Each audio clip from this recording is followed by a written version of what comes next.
Virgo, hello there, my beautiful friends. We're going to do your general tarot reading for early May 2026. Thank you so much for joining me today. You know, I appreciate each and every single one of you. So let's get right down to business as always and start you off with an oracle card here, just so we can dip our toes in the energy and see what's happening for the lovely Virgo collective. Hope you're all doing fabulous and fantastic, my friends. Let's get it going here. My guide, spirit team, talk to me. What do we got for the beautiful Virgo collective in early May? What energies, messages, insights can we take a little peek at? And yeah, we're just going to take a real quick look at this first card. Then we'll get into the full reading itself.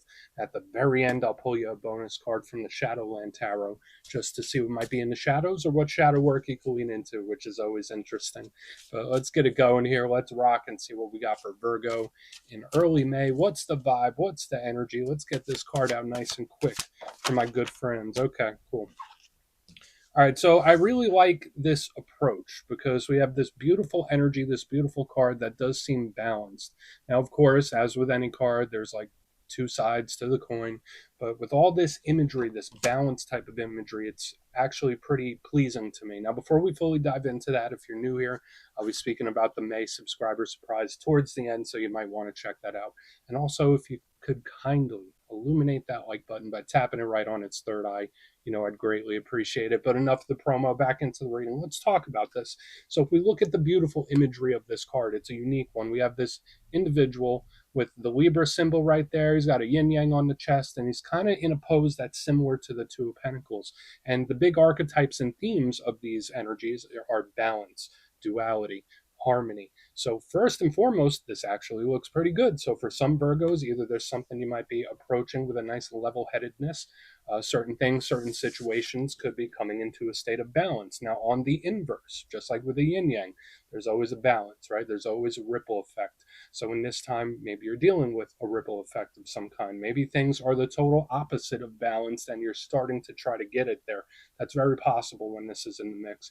Now, similar to the Two of Pentacles, I always say this energy could be very busy, busy, busy. So I'm not sure if you're trying to keep yourself busy, keep your mind busy. That could be a very good thing when this energy shows up.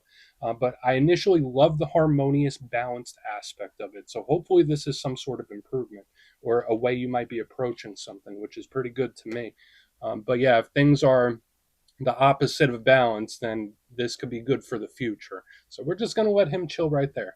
Yeah, it's like a balancing act. So there might be certain situations that you just need to walk that middle ground. But we're going to let him chill right there. Let's get into tarot. And yeah, I always say that first card, it doesn't make or break the reading. It's just a little footnote. So let's get you 3 tarot cards in the upright. Then we'll get into that intuitive juiciness. Shuffle it up one time here for my beautiful Virgo friends. And while we get this deck shuffled up and ready to go, let's talk about last week's reading. So it was titled An Unexpected Talk. So obviously, I mean, it's pretty self-explanatory, right? There could be a lot of talks, conversations that maybe you weren't expecting to have, or people weren't expecting to have with you, whether it's like certain topics, certain individuals, and that energy could bleed over for a couple weeks. So we're going to see what shows up this week. As you know, energy is very fluid, never set in stone. So only take this how it hits for you, because we could be seeing your vibe or somebody else, right? Let's get it going here. 3 cards for the beautiful Virgo collective in early May. What's happening? Okay, that's fast. Okay, so I mean, I don't dislike the Knight of Swords, and I always like to say, I'm very cool with starting off a spread with an action card. That's nice. There could be something where it's like, hey, hey, hey, slow it down a little bit. Slow it down, take your time. Because right in the center, we have the Six of Pentacles. So more of this balanced symbolism. Notice he's holding a scale. Let's get one more. One more here. Okay. Okay. 10 of Cups. Cool. Moving in a good direction. So yeah, the 10 of Cups, probably one of the better cards in the whole entire deck. We have a nice balance. So again, whatever it is that might be going on, like I like the approach, I like the balance. So let's go through. I'll give you some of the classical meanings and archetypes. Then we'll get into that juicy intuitive stuff. But at first glance, I always love to look at the elements. I feel like that gives us a nice picture and frames the reading, tells us how the energy's flowing and how comfortable it might be for you. And there's a good mix, right? We got air, earth, and water. These two particularly, the earth and water, vibe really, really well with Virgo energy. But they all mean different things, right? Now, when we see the air, that's more logical, pragmatic. it's strategic, it's planned out, it's a bit of a cautious type of energy. Normally it could be about communication, but again, there's like a structure, a strategy to it. It is the fastest moving of the elements. That's why I'm like, oh, okay, and we'll get into that momentarily. But the energy is always moving, moving, moving, tackling this, tackling that. So you might be a little busy. But the downside to air is sometimes it could be a little cold, a little detached. There's an edge to it. So it's not always the most pleasant energy. Into the middle, we have Earth. That's your power element. That's your comfort zone. I always say that's a good place for any Virgo to be or to be moving towards. Now, Earth can represent stability and security, the sense of it. So whether it's internal, external, it could represent routine, day-to-day life. So hey, maybe there's certain things about stability and security that are taking precedent, or some certain things about your day-to-day life that could be changing. It's great for money, work, business, finance, the earthly things, right? It could also be home and family. That's what I love about Earth. That there's a predictability to it. The downside to Earth energy, it's the opposite of this, right? Whereas like the air is moving quick, Earth, not so much. Like the air is solid, stable. That's what I'm saying. It's already given me like, whoa, whoa, whoa, whoa, slow it down, slow and steady. On the back end, yeah, I mean, this energy can be a bit stubborn with the Earth, but on the back end, we have water. Love the combination of the two. I always say when you mix Earth and water, it can represent blessings. But with the water, that's matters of the heart, right? So if we look at this big picture, we have the heart, we have the mind, we have this individual in the middle here with the scales balancing the two. So that's interesting that we've been having this since the very first oracle card. Now, again, with the matters of the heart, yes, it could be creative, it could be very expressive emotionally and artistically, even. But with the water, it could represent interpersonal relationships or just emotions. Now, the downside to water is the intensity, right? Like sometimes water can pull us under. So we have like this balancing act going on here this week. Um, let's go through and start building this out piece by piece. Position number one, Knight of Swords. Now, we spoke a lot about the element. Now, let's talk about the person himself. Now, the Knight of Swords, it could be an air sign, Gemini, Libra, Aquarius. If it's not a person, I always say knights represent communication and they represent action. This Knight of Swords is the fastest moving of all the knights, where it's like, choom, it's going towards something like a rocket, right? Like it's, tunnel vision. This is what I'm doing. This is what I want. And it's moving quick. So this could represent things, boom, that happens suddenly. Things that pick up steam rather quickly. That's the thing with this Knight of Swords. There's an aggressive streak to it, and that's when we get to the downside of the Knight of Swords, because sometimes it could be a little too quick, a little too pushy, a little too aggressive, a little too sudden. So we want to see what's up with him, right? Because it could be great, but at the same time, it could just move a little too quick. And yeah, it could be communication, just like we were seeing last week. But moving to the middle, we do have this little brake check, or this like little brake pump as we move into the Six of Pentacles. Because if you look at this, it's very giving, very charitable. We see this individual with the scale, which does imply balance. There's also a karmic undertone to it. What's he doing? He's giving away pentacles to people that need it. So it's like very caring, very empathetic, extremely charitable. Great when it comes to money and the material aspects of life, right? And it's the balanced harmony that we've been speaking about since the beginning. It wants to give to something. And again, it could speak about equality in a situation, equality in an approach or a relationship, even. So we want to definitely key in on this. But the downside to the Six of Pentacles, sometimes it could give too much, right? So with the Knight of Swords and this, I'm favoring a slow, steady approach to something potentially. So we'll just have to see. So if you've been busy, busy, busy, you might need to slow it down because, yeah, this energy can overgive. Now, moving to the back end, we have one of the most positive cards in the whole entire deck, which I think can be really good, especially if we get good clarifiers. We have the Ten of Cups. Beautiful. It's a card of wins, victories, wish fulfillment, you name it. We see the happy family at the house. They got the rainbow, the 10 full cups. It's actually very good. It's hard to even pull the downside of it because it's so overwhelmingly good. So could be moving towards this. That's a very good thing. Could represent living situations. It can also represent family situations, literally, because there's a family there. But what might be the downside to the Ten of Cups? Since there are 10 full cups here, when this energy flips upside down, it's like a tidal wave of emotion. It's a tidal wave of emotion and very heavy emotional energy. So we do want to really take a close look at it, especially with this balanced approach. Then we have this fast one. And then it's like we have the heart and the mind, and we're balancing the dark and the light and this and that, and it's just a lot. right? So I want to dive deeper on all this, Virgo. Let's do it. Let's jump in and clarify. Okay, let's get a good shuffle here. And yes, this is where I go intuitive with the message, which means I just tell you how it feels to me. So feel free to do further research or rely on your base knowledge of tarot, because as you know, every single reading is about the reader's interpretation. I'm just giving you mine. Let's go in on the Knight of Swords. Oh, and yes, if you're a reader yourself, please feel free to play along. That's why the box is here. If you're feeling any messages you want to give to Virgo, you could drop it in the comments. I don't mind at all. Okay, why is that Knight of Swords here? Quick.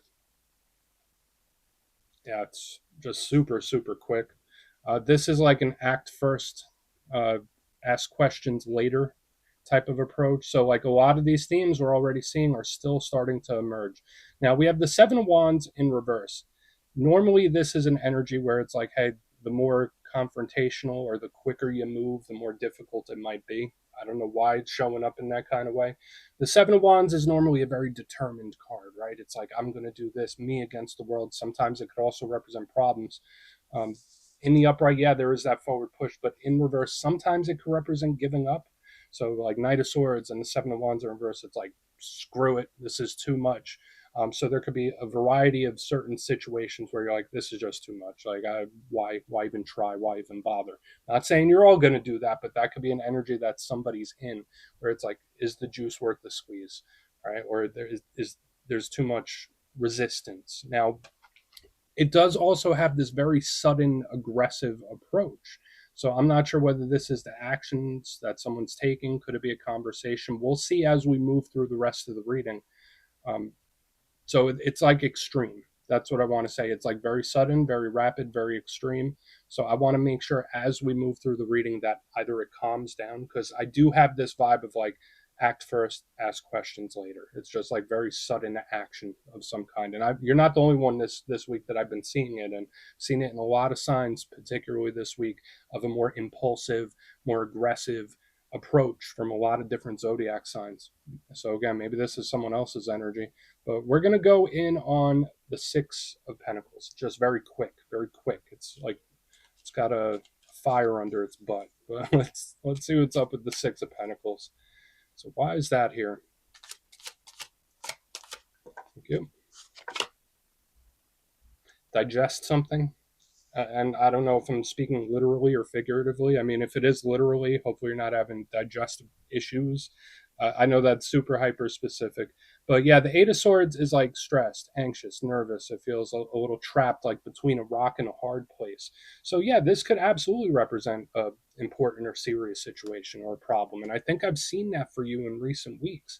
So it's like still kind of showing up here, but it's like, just take a second and digest this. Just take a second and digest this. So again, whether it is the important situation or even a problem of some kind, because it could be, to me, it's like, don't act too hasty, or like just digest it first, because we really want to see how this ends out. Now we see this Eight of Swords, the woman, she's blindfolded, hoodwinked, bamboozled, surrounded by the swords. So again, this is one of the cards of anxiety, feeling trapped, feeling cornered, rock in a hard place. What do I do now? Where do we go from here? But yeah, with the Six of Pentacles and the Eight of Swords, it's like neutral approach, or there's just like this energy where it's like you just need time to digest it. So again, for some of you, that could be very specific about literal digestion or digestive tract things. But for some, it could be regarding a situation or a problem where it's like, okay, take it in, digest it, go from there. That's how this feels to me. So we're going to just keep moving. So again, we have this energy where it's like, whoa, whoa, whoa, whoa, slow it down, because this energy is really quick, really aggressive. Um, this one in the center is like, okay, this isn't ideal. This is definitely not ideal, but I need to chew on this a little bit. I need to mull this over. So we're going to go in on the Ten of Cups. We're going to see what that Ten of Cups has.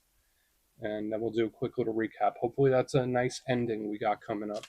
So why is the Ten of Cups in the mix for my Virgo friends? Please. Thank you. Eight of Cups. Okay. So the Eight of Cups is normally another action card, right? And this is kind of an energy that just elapses how it needs to, if that makes sense. It's like a natural flow of the current, a natural flow of the water. It's like giving me the visual of like a quiet babbling brook or a stream going through, where it's like, no, no, you don't got to force it, you don't got to do nothing, just give it a little time, let it see what it does. Like, there is this really strong energy about whatever it might be, just giving it a little time. um, the Eight of Cups can sometimes, walk away from something, give up on something. We still have this underlying theme that we have from the front. Like, is the juice worth the squeeze here? Or, like, what do I even do? Um, but to me, it's just an action card, right? And when I see it underneath the Ten of Cups, it's like, things will work out. You'll know when the time is right. Like, there's just this very intriguing energy, and it's much more peaceful when I get to the back end here, where it's like there's some aspect of divine timing to something.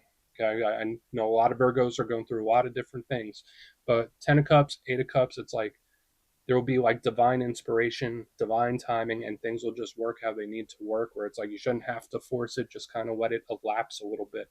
So the low pressure approach could be the best approach in this time for whatever it is you're dealing with, whether you're dealing with something for yourself, something with other people. It's like the low pressure approach is the better. So we're just going to put this Eight of Cups down right there. Yeah, it doesn't feel like I'm abandoning happiness. It doesn't feel like I'm walking away from Ten of Cups. If anything, it's like I'm moving towards it. That's how this feels. I'm not walking away from it. I'm moving towards the best possible timeline. So let's go through and do a quick recap. Then we'll get into the shadow. Very intriguing spread this week. A lot of similar themes throughout, of like this balanced, harmonious type of approach or vibe. But if you kindly look in the box, position number one, we have the Knight of Swords with the Seven of Wands in reverse. Very sudden, quick action type of energy, where it's like act first, ask questions later. Um, could sometimes be a little pushy and aggressive, but I was also getting this energy where it's like, is this worth it? Feeling like giving up potentially on something. So just take from that what you will. It's very rapid, very quick, though. But moving into the middle, we have someone taking a chill pill. We have the Six of Pentacles with the Eight of Swords, and something, the literal word digestion came through. So hopefully you're not having digestive issues. Hopefully you don't need Tums right now, or Pepto. But to me, is like whatever thing, situation, problem it might be, however important, there's just this mulling over of it, where it's like, I'm going to think about this, I'm going to digest this. Yeah, it's like an energy that's not rushing. Moving to the back end, we have the Ten of Cups with the Eight of Cups. I already told you, it doesn't feel like it's walking away from the Ten Cups. It's actually moving towards it. And there's like some aspect of divine timing, where it's like there's divine inspiration, divine timing, the babbling brook. I don't know why that keeps showing up, but it's like something just flowing, flowing. So I like that. So there could be a really great ending to whatever it is that might be prominent right now. But yeah, just watch out for the walk away, give up type of energy too. So please take a screenshot if you want to look into that further. Let's see what's in the shadows. Okay.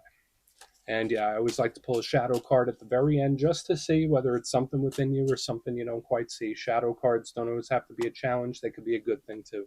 So let's get you one. And yeah, if you made it to this point in the reading, please feel free to check out channel memberships. I'll put a link for it in the comments below. It's a beautiful way to support the channel, and I have much love for all my channel members. Okay, let's get this going here. What do we got for Virgo in the shadows? Nice and quick for my good friends. There we go. Cool. Interesting. So the Seven of Wands does show up as a shadow card, so we do have a repeat because we have the Seven of Wands right there.